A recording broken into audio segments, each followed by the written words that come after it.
બહુચર મિત્રો મહાદેવના દર્શન કરીએ છીએ, શિવજીના દર્શન કરીએ છીએ અને અહીં આગળ આપણા ગિરી મહારાજ છે, એક સુંદર મજાનું ફરસાણનું એનું કામ કરે છે. તમને હું એના વિડીયો બતાવું છું. તો ચાલો હું ગિરી મહારાજ કઈ પ્રકારનું શું રેસીપી છે ને કેવા ખમણ ને ઢોકળાને બધું બનાવે છે તો તમને થોડું એ પણ માહિતી આપશે.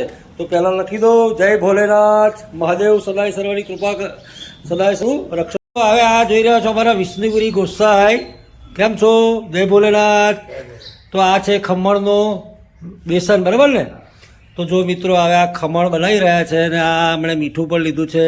મીઠું, લીંબુ ફૂલ. બોલો બોલો શું શું આવશે અંદર? મીઠું, હા, લીંબુ ફૂલ, પછી સોડા, પછી ખોળ. બરાબર. અને બનાવવાની રીત કેવી રીતે હોય આપણા? બનાવવાની રીત 5 કિલોએ 300 ગ્રામ મીઠું, બરાબર, 1 કિલો ખોળ, બરાબર, 50 ગ્રામ 100 ગ્રામ લીંબુ ફૂલ, બરાબર છે, અને 150 ગ્રામ સોડા. 150 ગ્રામ સોડા. એનો સોડા જુદો આવતો હશે, બરાબર ને? ટાટાનો સોડા.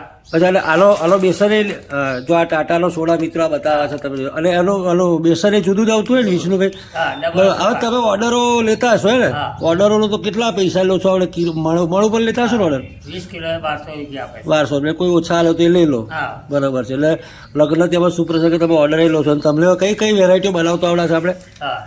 આપણે ખમણ બનાવીએ, ઢોકળા બનાવીએ, જલેબી બનાવીએ, બરાબર, ફરસાણમાં બધું જ, મીઠાઈમાં બધું જ. અને નાની મોટી રસોઈ હોય તો એ તમે બનાવી દો, બરાબર, ઘરની કરી.